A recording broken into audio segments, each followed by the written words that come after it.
My wife makes my son wear a booster seat. He's 16. My son Chris was born prematurely and spent weeks on a ventilator, so it made sense that my wife Diana treated him like glass.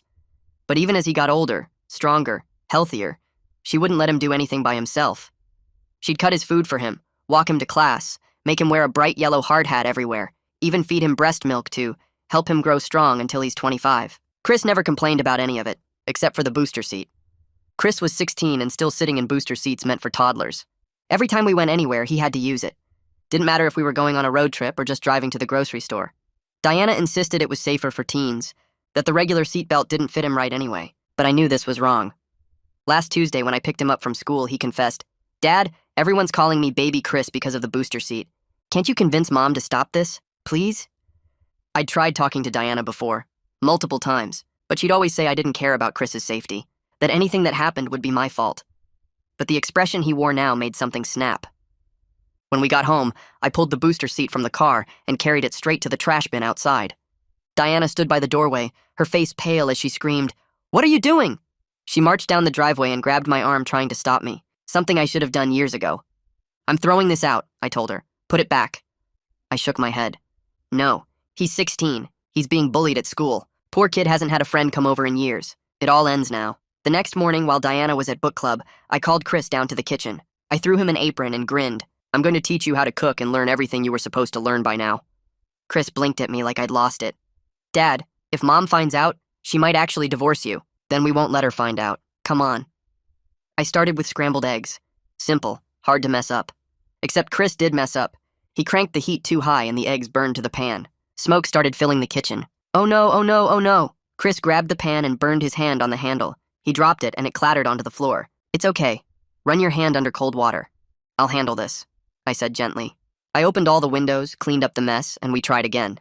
This time with the heat lower. We later moved on to laundry, then basic home repairs, first aid, finance, even basic emergency protocols. Most importantly, he learned to fail, make mistakes, and get back up. And my wife never had to know. Or so I thought. Diana and I were driving home from dinner when a car rammed into us from the wrong side of the road. I barely had time to say Diana's name before our car skidded off and everything went dark. I woke up in the hospital with Chris beside me. The doctor explained Diana had 2 broken legs, and I had a fractured spine and broken arm. We'd both be bedridden for 6 to 8 weeks. Diana immediately started panicking, but before she could say anything, Chris started taking charge, handling things with the doctors. Once home, Chris got us into our beds, then disappeared downstairs. He came back with grilled cheese and soup. Diana stared at her plate, too shocked to speak. Over the next few days, he handled everything.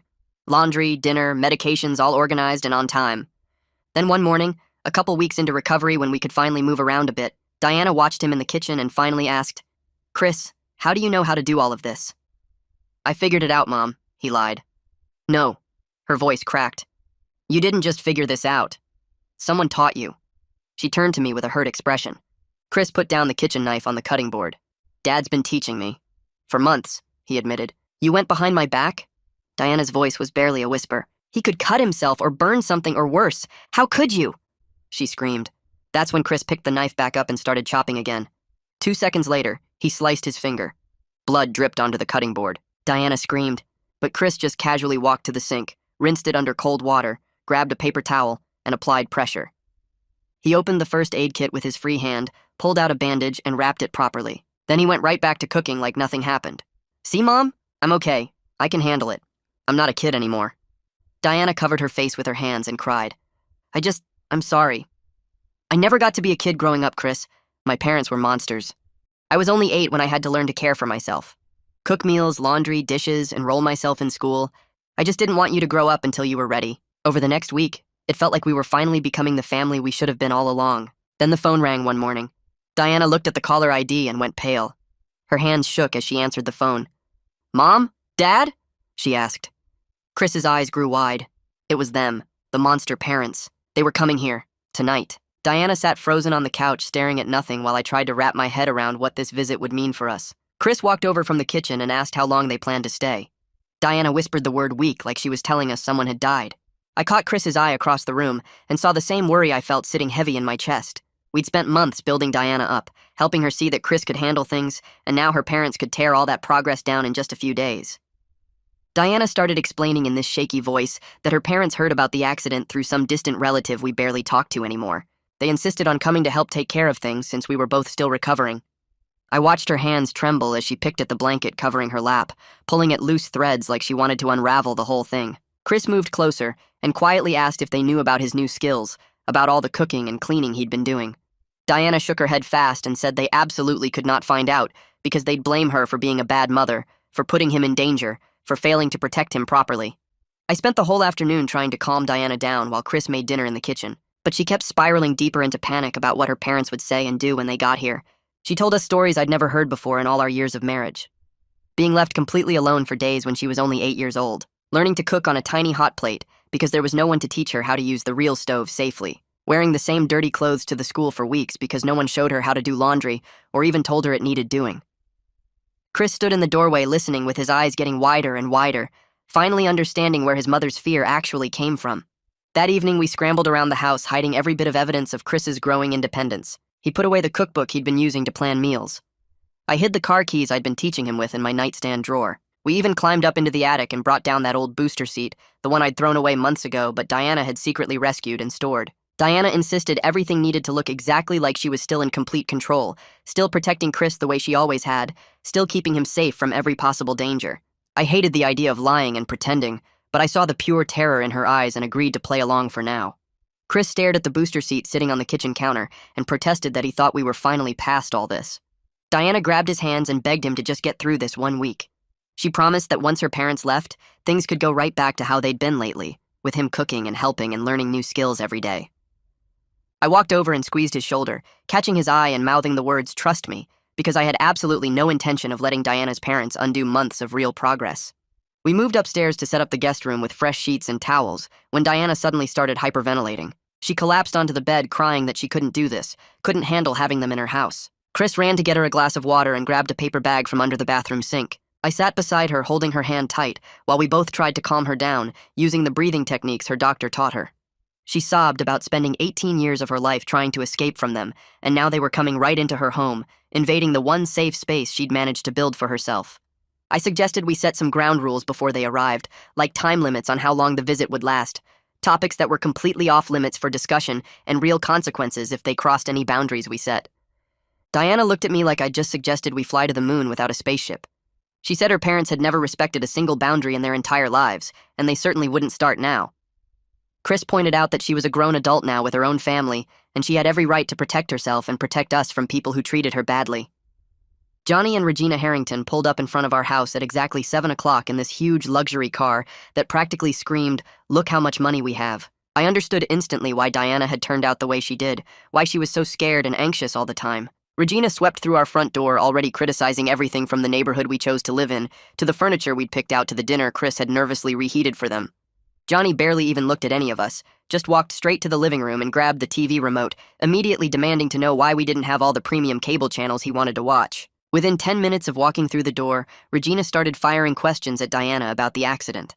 She asked why Diana wasn't being more careful on the road. She implied the whole thing could have been prevented if Diana had just paid better attention. Diana actually shrank into herself on the couch, stammering out apologies and explanations like a little kid being scolded by a teacher. I sat there watching my confident, loving wife completely disappear, and this terrified little girl took her place instead. Regina's eyes landed on Chris standing awkwardly by the kitchen doorway. She rushed over and started fussing over him in a way that felt way more possessive than actually loving. She pinched his cheeks hard enough to leave red marks and asked why he looked so thin and unhealthy. She turned back to Diana and demanded to know what exactly Diana had been feeding him all these years. She suggested pretty strongly that Diana clearly couldn't manage even the most basic parts of parenting. Chris politely pulled himself away from her, grabbing hands, and caught my eye with this look that told me he finally understood everything, that he finally got why his mom was the way she was. Regina insisted on inspecting the guest room before settling in, running her finger along the dresser and holding it up to show the dust she claimed was there, even though I'd cleaned it that afternoon. She complained about the water pressure being too weak when she tested the shower, then came back out saying the thread count on the sheets felt cheap against her skin. Johnny stood in the doorway listing everything wrong with the neighborhood, from the street noise to the lack of security cameras to the type of cars our neighbors drove. Diana apologized for each complaint, her voice getting quieter and smaller with every word, promising she'd get better sheets tomorrow and asking what thread count Regina preferred. Chris had reheated the lasagna he'd made earlier, but Johnny pushed his plate away after one bite and asked why we were serving leftovers to guests. Regina picked at her food and wondered aloud why we didn't have any fresh ingredients in the house, saying she would have expected better hospitality. Diana stammered something about the accident making shopping difficult, but Regina just sighed like Diana was making excuses for laziness. Johnny demanded to know what kind of scotch we had, and when I told him we only had beer and wine, he acted like I'd personally insulted him. He complained about having to sleep in a house with inadequate security, saying anyone could just walk right in through our flimsy locks. I watched my wife shrink further into the couch cushions with each criticism, apologizing for things that didn't need apologies, and I wanted to throw both of them out right then. But Diana's hand shook when she reached for her water glass, and I knew confronting them would only make things worse for her. I woke up at 2 in the morning to the sound of crying coming from Diana's side of the bed. She was curled up facing away from me, her shoulders shaking as she tried to muffle the sounds. I touched her arm gently, and she flinched before turning toward me, her face wet with tears in the dim light from the hallway. She whispered that having them here brought back every terrible memory she'd spent years trying to forget, that she could hear her mother's voice criticizing her the same way Regina used to when Diana was little. She told me about being 8 years old and trying to cook rice on a hot plate because her parents hadn't come home in 2 days and she was hungry. She'd burned her hand badly on the metal edge, but there was no one to help her or take her to a doctor or even put a bandage on it properly. She'd wrapped it in a dirty towel and gone to the school the next day, with the burn getting infected, and when a teacher finally noticed and called her parents, Regina had yelled at Diana for being careless and making them look bad. I held Diana while she shook and cried into my chest, feeling this burning anger at these people who damaged my wife so badly and were now sleeping comfortably in our guest room. She whispered that she was sorry for being so overprotective with Chris, that she knew she'd gone too far, but the thought of him ever feeling scared and alone and hurt like she had been made her panic. I stroked her hair and promised we'd get through this week together, but inside I was plotting how to get her parents out of our house as fast as possible. The next morning I came downstairs to find Regina already in the kitchen, pulling containers out of the fridge and throwing them in the trash. Chris stood frozen by the doorway watching weeks of his carefully organized meal prep get tossed away like garbage. Regina had brought 3 bags of expensive ingredients and was unpacking them onto the counter, talking about how she'd be cooking proper meals for the family since Diana clearly couldn't manage it from the couch. Chris tried to explain that he'd been handling the cooking just fine, that he had a whole system set up, but Regina just smiled and patted his cheek. She said it was sweet that he tried to help, but now the adults would take care of things. I watched Chris's face go blank as his grandmother dismissed weeks of hard work and learning, throwing out the meal planning sheets he'd taped to the fridge and replacing them with her own handwritten menu. She pulled out all the pots and pans Chris had organized by size and started rearranging them according to her own preferences, talking the whole time about how young people today don't understand proper kitchen organization. Diana sat on the living room couch watching this happen, opening her mouth like she wanted to say something but no words coming out. Regina announced she'd be making eggs Benedict for breakfast, something fancy and complicated that would take hours, completely ignoring the simple breakfast sandwiches Chris had planned to make. Johnny settled into the living room recliner like he owned it, immediately grabbing the remote and flipping through channels while complaining about every single one. He demanded coffee, and I had to explain we only had a regular drip coffee maker, not the espresso machine he apparently needed. He asked for newspapers and seemed shocked that we didn't get physical papers delivered anymore, acting like reading news on a phone was somehow barbaric. He barely looked at Chris except to ask why a 16-year-old boy wasn't playing football or basketball or doing normal teenage things.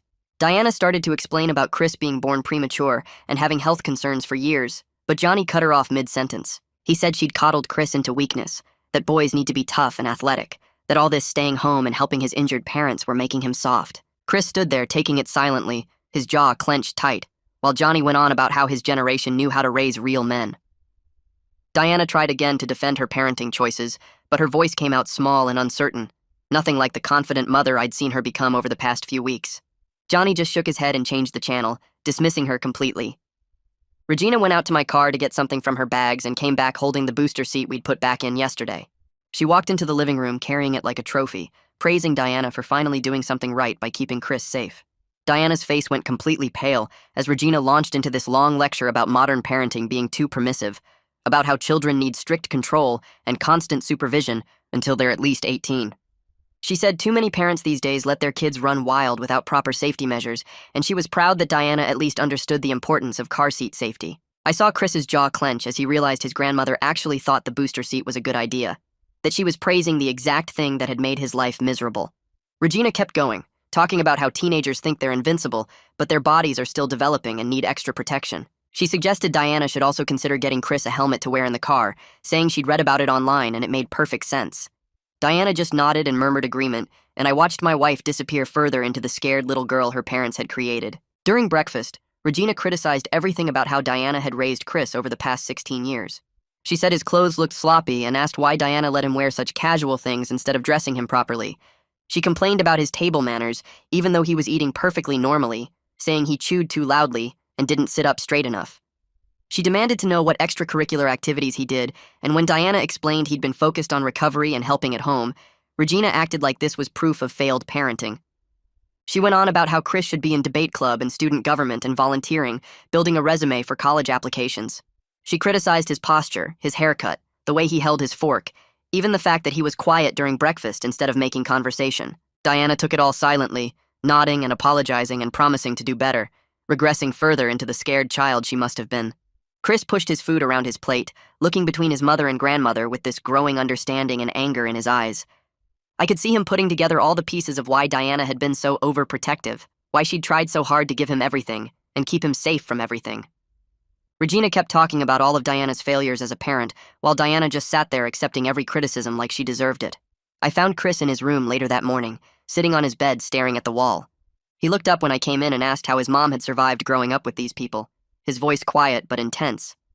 He said he'd always thought Diana was just overprotective for no reason, that she was being irrational and controlling, but now he understood she was trying to be the parent she never had.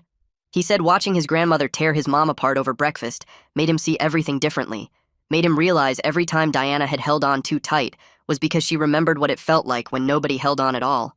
I sat down next to him and told him that understanding where someone's fear comes from doesn't mean accepting unhealthy behavior, but it does mean having compassion. I explained that Diana's overprotection came from love, even when it went too far, and now we were all learning together how to find balance.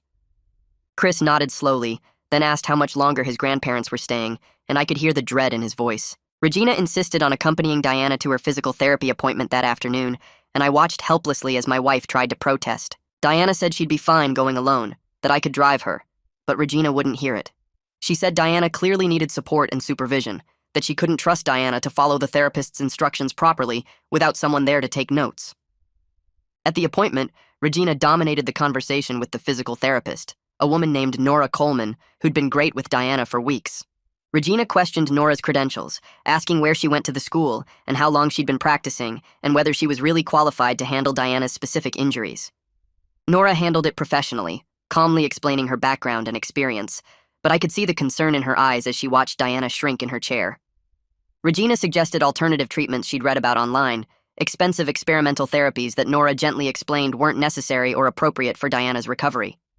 Regina kept interrupting the exercises to ask if Nora was sure this was the right approach, if maybe they should get a second opinion, if Diana should be pushing herself harder or taking it easier. I sat in the corner watching my wife's mental state deteriorate under her mother's constant questioning and criticism, seeing Nora's professional concern grow as Diana stopped speaking up for herself entirely. Johnny cornered me in the garage when I went out to get something from the car, blocking my path back to the house. He started lecturing me about being too soft on Chris, saying boys need discipline and structure, not coddling and comfort. He said Chris should be in military school learning to be a man instead of staying home helping his injured parents like some kind of nurse. He went on about how his generation knew how to raise boys properly, with strict rules and harsh consequences and no room for weakness or emotion. He suggested I was failing as a father by letting Chris cook and clean and do household tasks, saying those were women's jobs, and I was confusing the boy about his role.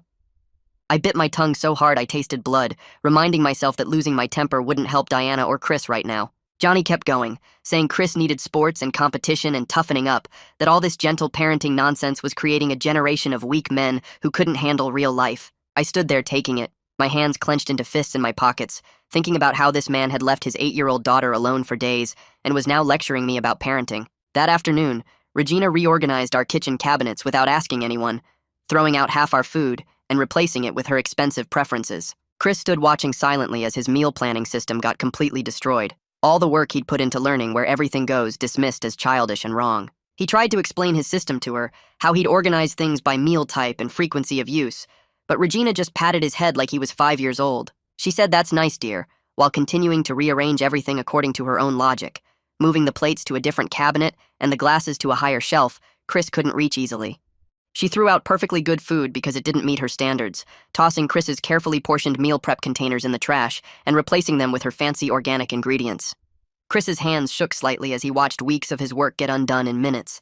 His whole system that had kept our family fed and organized completely dismantled by someone who'd been in our house less than 24 hours.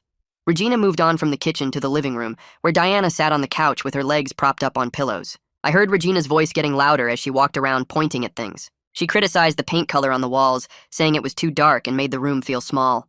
She picked up one of Diana's decorative pillows and wrinkled her nose, dropping it back on the couch like it was dirty. She moved to the bookshelf and started pulling out books, asking why Diana wasted money on novels instead of educational materials. Diana sat frozen, her hands gripping the edge of the couch cushion. Regina noticed the family photos on the wall and started in on those too, saying the frames didn't match and the arrangement looked sloppy. She pointed at our wedding photo and made a comment about Diana's dress being too simple. I watched Diana's breathing get faster and shallower with each criticism. Regina kept going for what felt like forever, moving from the curtains to the furniture to the carpet to the light fixtures. Nothing was good enough. Diana started making small gasping sounds, and I saw her chest heaving. I moved quickly to her side and took her hand. Her pulse was racing under my fingers. I told Regina we needed a moment and helped Diana stand up. She leaned heavily on me as we made our way down the hall to our bedroom. I closed the door behind us and Diana collapsed onto the bed, hyperventilating and crying. I sat beside her and rubbed her back, talking quietly until her breathing slowed down. She kept saying sorry over and over, apologizing for the house not being good enough, for being a disappointment. I stayed with her until she fell asleep from exhaustion. When I came back out to the living room, Chris was sitting with his grandparents looking small and helpless. He fumbled with the TV remote like he didn't know how to use it. He asked Regina in a quiet voice if she could help him make a sandwich, because he wasn't sure where things were anymore. She patted his head and went to the kitchen with him. Johnny grunted something about the boy being useless. I wanted to say something, but Chris caught my eye and gave a tiny shake of his head. Later that night, after his grandparents went to bed, Chris found me in the garage. He told me he'd been playing dumb on purpose, acting like the helpless child they expected to see.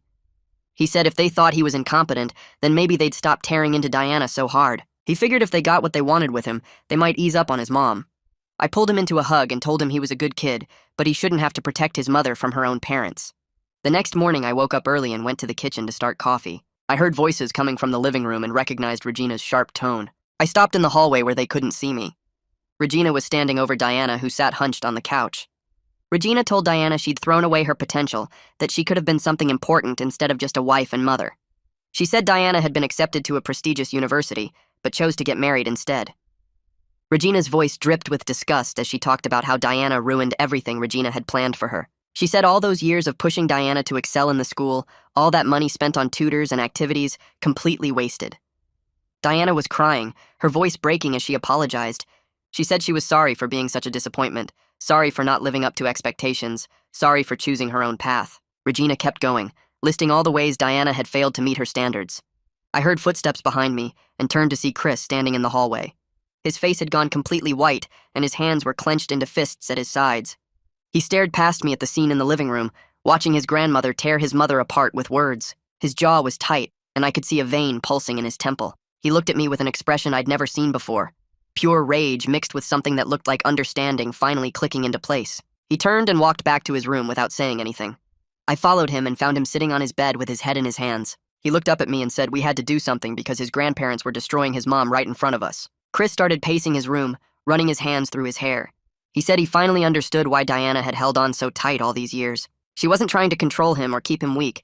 She was trying to give him the childhood she never had, the safety and protection she desperately needed when she was young. He said his mom had spent 16 years making sure he never felt alone or scared or unwanted like she did.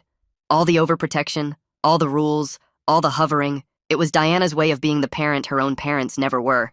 Chris's voice cracked as he talked about watching his grandmother criticize everything about Diana's life and seeing his mom just take it. He said we couldn't let this keep happening for 5 more days. I agreed we needed to act, but told him we had to be smart about it. If we confronted Johnny and Regina directly, they might dig in harder and make things worse for Diana. We needed a plan that would protect Diana without giving her parents more ammunition to use against her.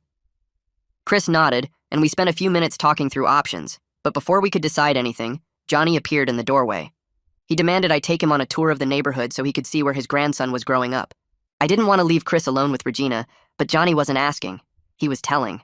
I grabbed my keys and we headed out to the car. Johnny settled into the passenger seat and immediately started criticizing the car's interior.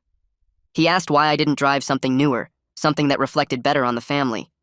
I pulled out of the driveway and started driving slowly through our neighborhood. Johnny looked out the window and made disapproving sounds. He pointed at the houses and said they were too small, too close together, not enough land. He asked about property values and made a face when I told him. We passed the elementary school and he said it looked run down, asking why we hadn't moved to a better district. I told him Chris's school was actually pretty good, but Johnny cut me off. He said good wasn't good enough, that Chris should be in a private academy learning from the best teachers. We drove past the park where Chris used to play, and Johnny asked why there weren't more organized sports facilities. He went on about how boys need structure and competition, not just random playground equipment. Every turn brought new complaints. The grocery store wasn't upscale enough. The library was too small. The neighbors' yards weren't maintained well enough.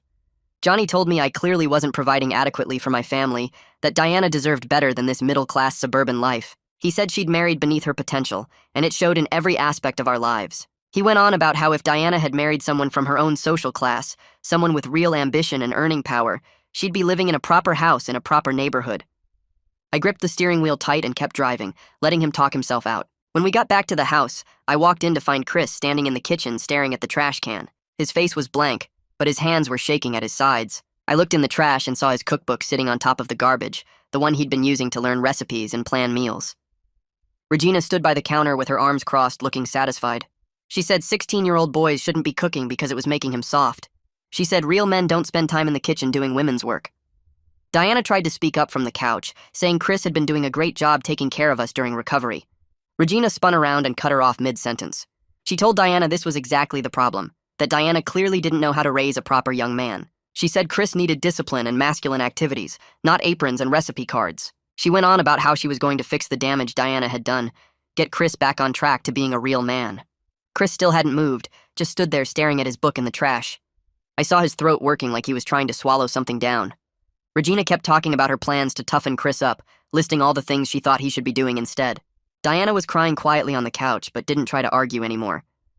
I wanted to pull Chris's book out of the trash and tell Regina exactly what I thought of her opinions, but I remembered what Chris and I had talked about earlier. We needed to be smart. Losing my temper now wouldn't help anyone. The doorbell rang and I went to answer it, grateful for the interruption. Matthew Weber stood on the porch holding a casserole dish. He said he wanted to check in and brought dinner since he knew we were still recovering. I invited him in and watched something remarkable happen. Johnny and Regina completely transformed. Johnny stood up with a warm smile and shook Matthew's hand, asking how he was doing.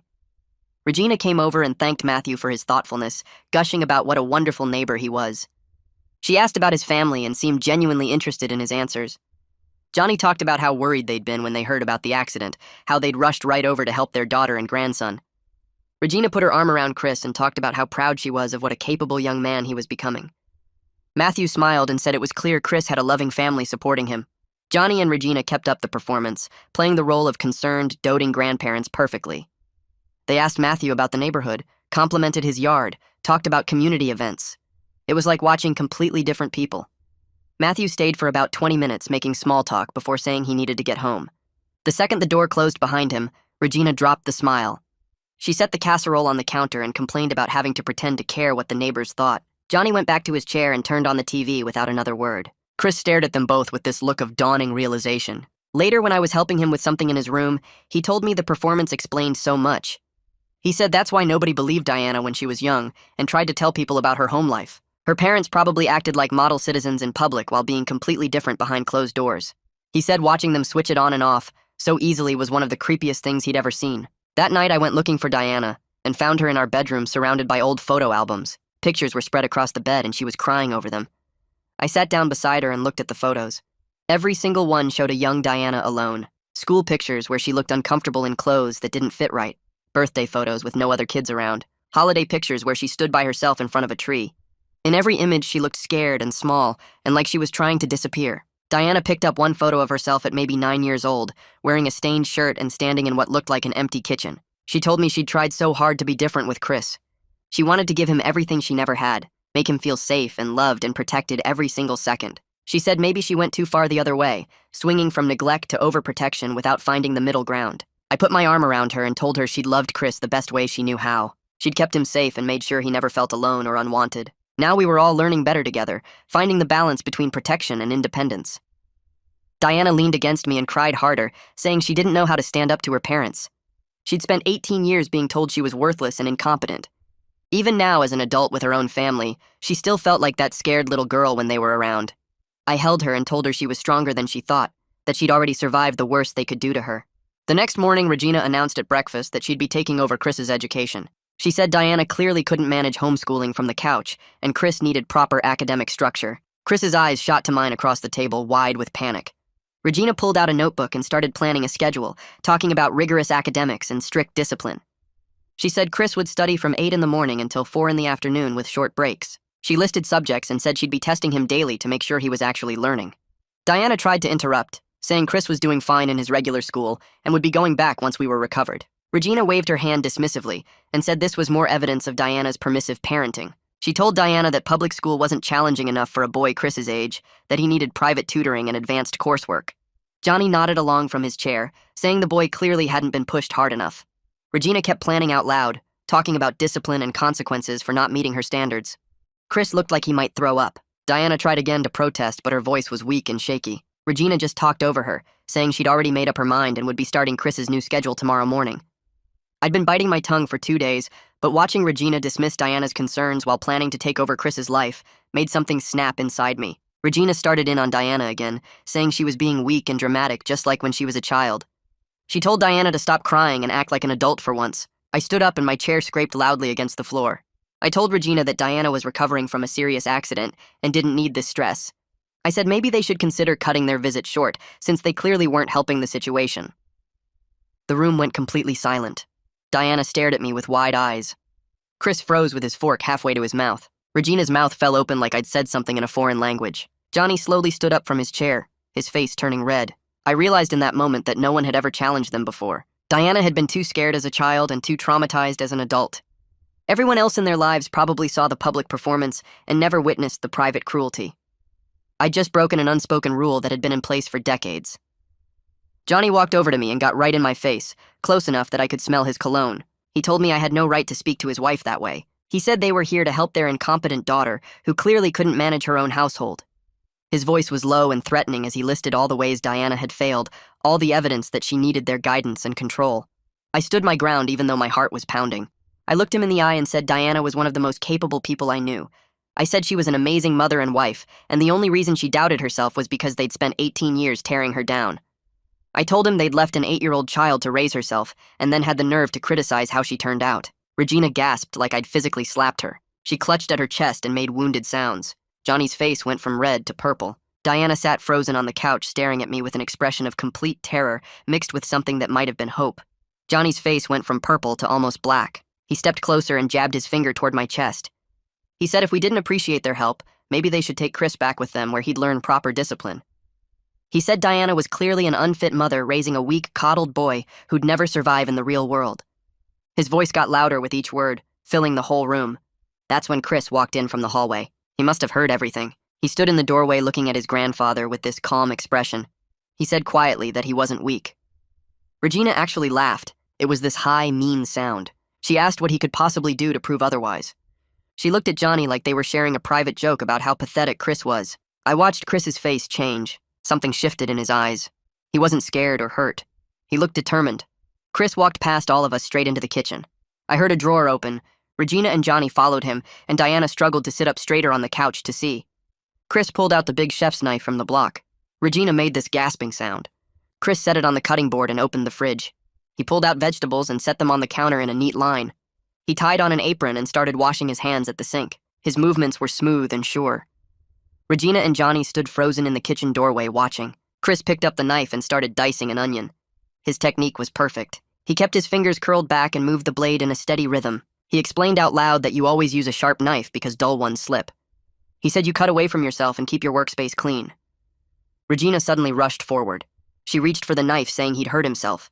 Chris smoothly stepped to the side without looking up. He kept chopping. He moved to the celery next, explaining how to cut it into even pieces for a proper dice. Johnny's voice came out rough. He demanded to know who taught Chris these things. Chris set down the knife and looked his grandfather straight in the eye. He said Dad did it because Dad trusts him to learn and grow instead of treating him like he's made of glass. Chris explained about the months of secret lessons while Diana was at book club or physical therapy. He talked about learning to cook, do laundry, basic repairs, managing money. He said he'd made mistakes and learned from them. Diana sat on the couch with her hand covering her mouth. Her eyes were huge. She looked torn between pride and absolute fear of what her parents would say. Regina spun away from Chris and marched over to Diana. Her face was twisted with fury. She started listing everything that could have gone wrong. Burns, cuts, fires, accidents, disasters. She said Diana had neglected Chris by allowing him to be put in danger. She said this proved Diana was as incompetent as Regina always knew she was. She said Diana couldn't be trusted with basic parenting decisions. Diana started crying. She said she was sorry. She said she should have been more careful. She fell right back into those old patterns, apologizing for existing. I saw Chris's face harden. He set the knife down carefully and wiped his hands on the apron. He walked over to where Diana sat on the couch. He knelt down beside her so they were at eye level. He took both her hands in his. He told her she was the best mom he could have asked for. He said she loved him so much she almost loved him too hard, but that was okay because now they were both learning balance together. He said she kept him safe when he needed it, and now she was learning to let him grow. Diana stared at her son like she'd never seen him before. This confident young man who understood her so completely, who saw her fears and loved her anyway. Tears ran down Diana's face, but she wasn't sobbing anymore. She looked at her parents standing in our living room. Her voice shook, but she said they needed to leave. Regina laughed. She said Diana couldn't possibly manage without their help. Diana said louder that they needed to leave her house. Johnny started to argue. Diana cut him off. She said she spent 18 years being told she was worthless. She said she wouldn't let them do the same thing to Chris. Regina's expression changed completely. She suddenly looked sweet and concerned.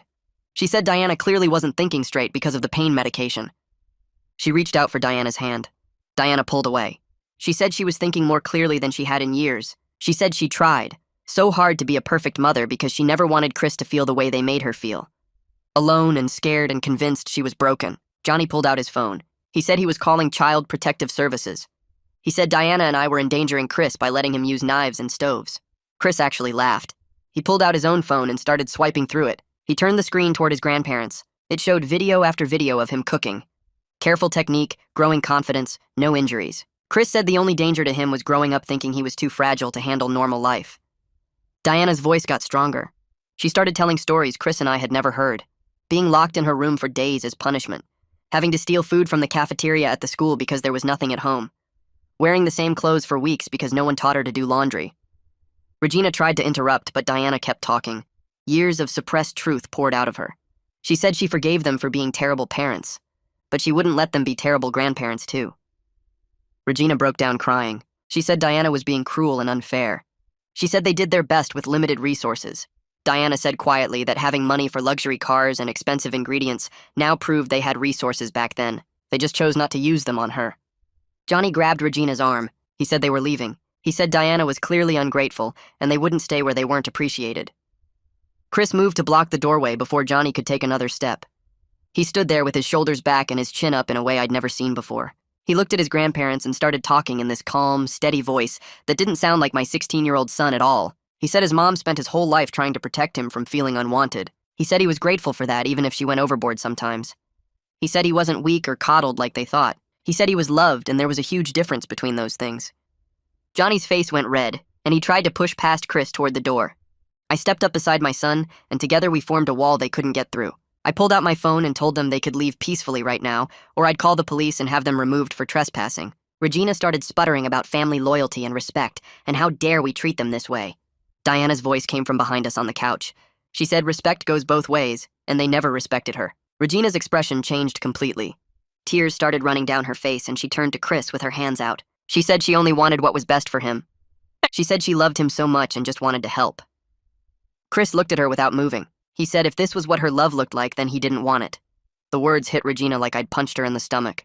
Her mouth opened and closed, but nothing came out. I watched her face crumble as she realized she'd lost. Johnny grabbed Regina's arm and pulled her toward the stairs. He said they'd get their things and leave since we clearly didn't appreciate anything they tried to do. The two of them stomped upstairs and we heard drawers slamming and suitcases being thrown around. Diana sat on the couch holding Chris's hand on one side and mine on the other. Her whole body was shaking, but she didn't look away from the stairs. When Johnny and Regina came back down with their luggage, Regina tried one more time. She said we were abandoning family and we'd regret this someday. Diana's voice was quiet but steady. She said Regina abandoned her first when she was 8 years old and she survived. She said she'd survive this too. We all stood at the living room window and watched Johnny load their bags into the luxury car. Regina got in the passenger seat without looking back at the house. The car pulled away and disappeared down the street. Diana collapsed into sobs, but they weren't sad crying. Her whole body shook like something was pouring out of her. Chris and I held her from both sides while she cried and cried. I kept telling her she was safe now. I said she was free and she did the impossible thing. That night, Diana couldn't sleep. She kept tossing and turning next to me in bed. One minute she'd say she felt relieved and the next she'd say she made a terrible mistake. I reminded her that protecting Chris from toxic people wasn't a mistake. I said it was good parenting. Around midnight, our bedroom door opened and Chris came in wearing his old pajamas. He crawled into bed between us like he used to do when he was little. We all held each other in the dark without talking. The next morning, I woke up to find Diana reaching for her phone on the nightstand.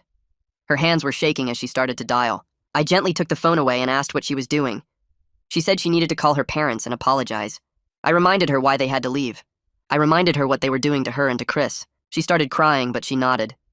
She said she couldn't go back to that pattern even though breaking it felt like tearing off her own skin. Chris came into our room and said he was making breakfast. He disappeared downstairs and we heard him moving around in the kitchen. Diana and I got up and made our way down slowly with our injuries. Chris was putting things back where they belonged after Regina reorganized everything. He talked while he cooked about understanding his mom better now. He said he got how fear can make you hold on too tight to the people you love. Diana watched him from her spot at the table with this look on her face. Pride mixed with pain. She was seeing her son's grown-up thinking and also remembering all the childhood fears that shaped how she raised him. The doorbell rang right after we finished eating. Nora came in for Diana's home physical therapy session. She looked around and said something felt different in the house. Diana broke down and told her everything. The whole story about her parents visiting and the confrontation and the years of trauma that made her overprotect Chris. Nora listened without interrupting, and then she said something that surprised me. She suggested Diana might benefit from talking to someone professional about her childhood experiences. Diana pulled back and said she should be strong enough to handle this on her own. Chris looked up from loading the dishwasher. He said going to physical therapy for her broken legs didn't make her weak. He asked why therapy for her emotional injuries would be any different. I watched my wife and son have this honest conversation about mental health and healing. Diana was crying, but she was listening. Chris was being so gentle and mature about it. I felt so proud of both of them I could barely stand it. Over the next few days, Diana moved through the house like someone learning to walk on new legs. Some mornings, she woke up smiling and made it all the way through breakfast without crying. Other mornings, she stayed in bed until noon, staring at the ceiling. I watched her cycle through emotions faster than I could track. She'd laugh at something Chris said, then burst into tears 5 minutes later. Wednesday afternoon, she found Chris doing laundry and just stood in the doorway watching him fold towels. Her hands twisted together, and she opened her mouth twice before any words came out. She apologized for the booster seat first, her voice so quiet I almost missed it from where I stood in the hallway. Then she apologized for walking him to class every day until he was 14, for the hard hat, for cutting his food, for treating him like he'd shatter if the wind blew too hard. Chris dropped the towel he was holding and wrapped his arms around her. He told her he knew she was trying to keep him safe. Diana sobbed into his shoulder while he held her steady, this kid who'd grown up so much in just a few months. Chris said they'd figure out the balance together, and Diana nodded against his chest like she was clinging to those words. Matthew Weber showed up Friday afternoon with groceries we didn't ask for. He walked into the kitchen and stopped, looking around like he was seeing the place for the first time. He said something felt different, lighter somehow. The air didn't feel so heavy. Diana was sitting at the table with her legs propped up, and she gave him a small smile. She told him a simple version of what happened with her parents, leaving out the worst parts. Matthew set the grocery bags on the counter and pulled out a chair. He sat down and told Diana he cut off his own toxic family members about 10 years ago. His brother kept borrowing money and never paying it back. His mother kept guilt-tripping him about not visiting enough, even though she lived 2 hours away. Matthew said he spent years thinking he was a bad person for wanting distance. Then one day his therapist told him that choosing peace over obligation wasn't selfish. It was survival. Diana's eyes filled with tears, but she didn't look away. She asked how he knew it was the right choice. Matthew said he slept through the night for the first time in years after he made the decision. That was how he knew. Monday morning, Diana picked up her phone and stared at it for 20 minutes before doing anything. Her hands shook so bad she almost dropped it twice. I sat down beside her and took her free hand in mine. She looked at me with this expression like she was about to jump off a cliff. Then she dialed. The therapist's receptionist answered, and Diana's voice came out all wobbly when she explained she needed help processing childhood trauma. She said she needed to learn healthier parenting strategies because she'd been doing everything wrong. I squeezed her hand and she squeezed back hard enough to hurt. The receptionist asked a few questions, and Diana answered them while tears ran down her face. The therapist had an opening next Tuesday at 3. Diana said yes and thanked her 3 times before hanging up. She set the phone down on the table and covered her face with both hands. I asked if she was okay, and she nodded without uncovering her face. She said she was terrified but also relieved, like she'd been carrying something heavy for so long she forgot what it felt like to put it down. That afternoon, Chris's school counselor called. Jacob Fields introduced himself and said he was checking in because Chris had missed some assignments during the past couple weeks. Chris took the phone and explained about his grandparents visiting and the whole situation that happened. His voice stayed calm and clear while he talked, not embarrassed or defensive. Jacob listened without interrupting, and then offered to meet with our whole family if we wanted support navigating these changes. Chris looked at Diana and me with raised eyebrows, silently asking what we thought. Diana surprised me by saying yes before I could even open my mouth. She said we could use help figuring this out together. Jacob said he'd send over some scheduling options, and Chris thanked him. After Chris hung up, Diana looked at me and said she never thought she'd be the kind of person who asked for help. I told her asking for help was the bravest thing she'd ever done. That evening, the three of us sat in the living room with all the lights on. Diana was on the couch with her legs elevated, Chris was in the armchair, and I was on the floor leaning against the wall because my back still hurt if I sat too long. We talked for almost 3 hours about things we'd never said out loud before. Diana told Chris stories about her childhood that made him go pale. Being 8 years old and cooking hot dogs on a hot plate because her parents were gone for 4 days. Wearing the same jeans to the school for 2 weeks straight because nobody taught her how to use a washing machine. Enrolling herself in middle school because her parents forgot. Chris asked why she never told him any of this before, and Diana said she was ashamed. She thought if she never talked about it, then maybe it didn't really happen. I admitted that I'd enabled her overprotection because I was scared of fighting with her. I said I took the easy road by going behind her back instead of having hard conversations. Chris talked about needing age-appropriate independence and how suffocating it felt to be treated like a baby. Diana cried through most of the conversation, but she didn't shut down or change the subject. She listened and nodded and asked questions. Chris was so mature and compassionate about the whole thing. He never got angry or blamed her even when he had every right to. I watched my son handle this heavy conversation with more grace than most adults could manage. Diana's first therapy session happened over video call on Tuesday since she still couldn't drive. She set up her laptop in our bedroom and closed the door. The session lasted 50 minutes, and when she came out, she looked completely drained. Her eyes were red and puffy, her hair was a mess from running her hands through it, and she moved slowly like her whole body ached. But she was smiling a little bit.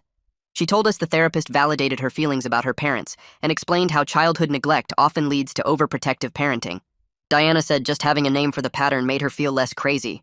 She'd spent years thinking something was wrong with her, that she was broken somehow. The therapist told her she wasn't broken, she was traumatized, and there was a difference. Diana cried again when she told us this, but it was a different kind of crying. Not the desperate sobbing from before, but something quieter and almost relieved. She said she had homework to do before the next session, worksheets about identifying anxiety triggers and developing coping strategies. Wednesday evening, we sat down together and made a list of new family rules. Chris got a notebook and wrote everything down while we talked.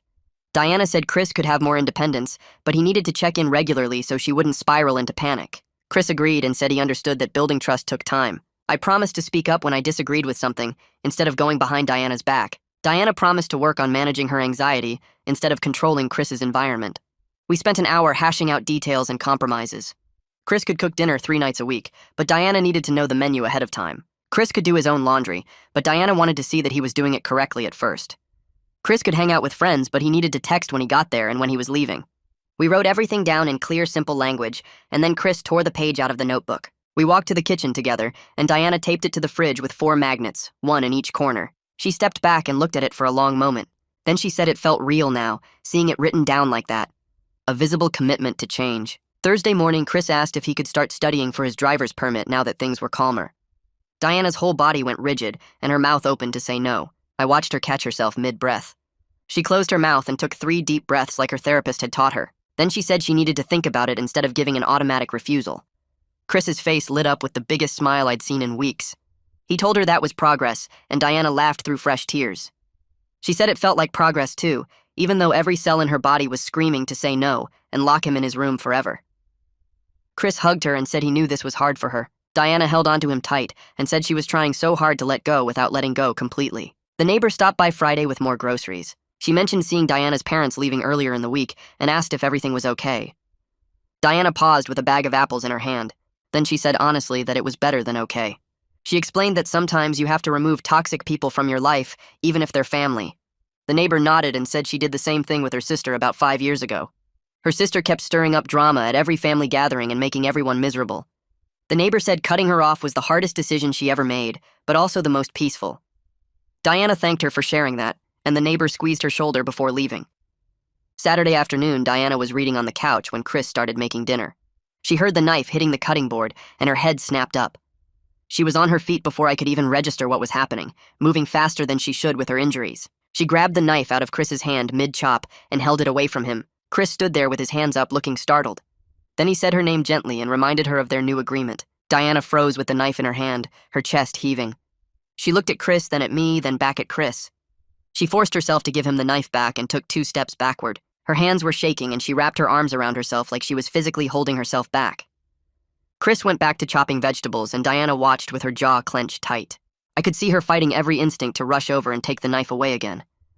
She stayed where she was, though, breathing hard and blinking back tears. Chris finished chopping safely, and Diana let out a long, shaky breath.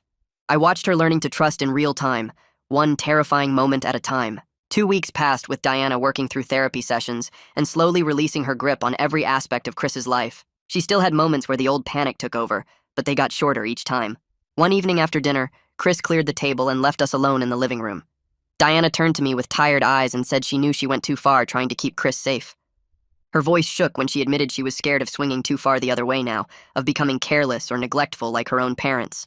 I took her hand and told her we would make mistakes figuring this out, but we would make them together while actually talking to each other instead of hiding things.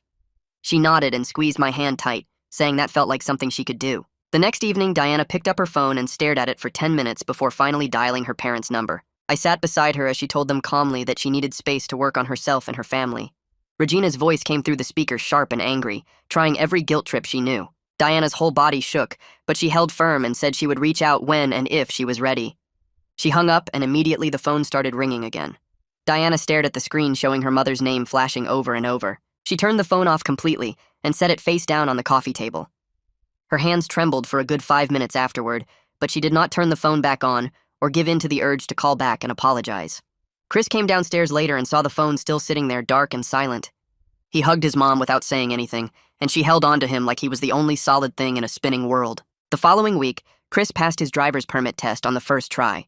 Diana managed her anxiety by agreeing to go with him to practice driving in empty parking lots on Sunday mornings. That first Sunday, she climbed into the passenger seat and gripped the door handle so hard her knuckles turned white. Chris adjusted the mirrors and seat exactly like I taught him, checking everything twice before starting the engine. Diana pressed her feet into the floor like she could brake from the passenger side. Chris drove slowly around the empty lot, turning carefully and stopping smoothly at imaginary stop signs. Diana did not tell him to stop or take over, even though I could see her jaw clenched tight the whole time. After 20 minutes, Chris parked and turned off the engine. Diana let out a long, shaky breath and admitted it was scary watching him, but also kind of great seeing him learn and grow. Chris grinned and said that was huge progress for her. Our physical recovery reached the 6-week mark, and the doctor cleared us both to start moving around more normally.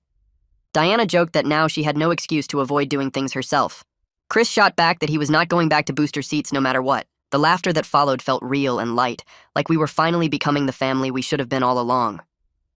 A few days later, Jacob Fields came to our house for a family meeting.